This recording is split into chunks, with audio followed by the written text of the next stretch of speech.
大家好，我是福来。这一期和大家分享一道卤味拼盘的菜式。卤味菜系拼盘的品种没有硬性的要求，可根据个人喜欢而定。材料准备有牛肚、鸡蛋、鹅翅、鸭胗、豆腐。下一步，先将鹅翅、鸭胗、牛肚进行焯水，加入适量的料酒、姜葱，让它起到去除腥味的作用。今天所用的原材料简单又常见，一般在市场上都可以购买得到。卤味的菜系可以说是非常广泛，不单是肉类、海鲜，还有部分的素菜，卤出来都是非常受欢迎。焯水后捞出，把锅洗干净，热锅下入适量的油。油温升至100度，加入豆腐片。如果是喜欢吃素的朋友，可以卤一些鲍鱼菇或许百灵菇之类的，味道也是很不错的。这些菌类同样是经过油再卤，这样味道会更香。豆腐炸至金黄色，捞出备用。下一步，将备好的原材料放到卤水里进行卤制。材料放好后，继续开火。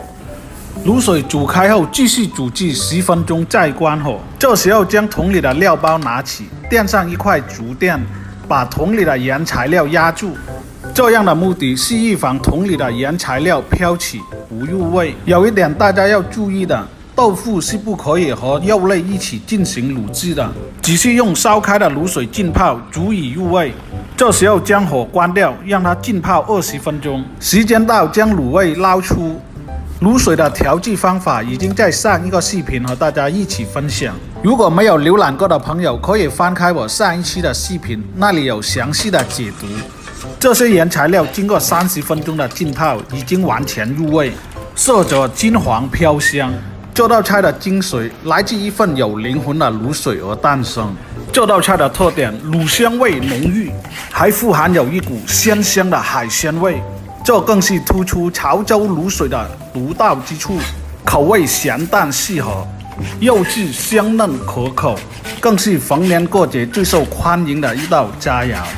在摆盘方面也是有所讲究的，口味是色香味俱全。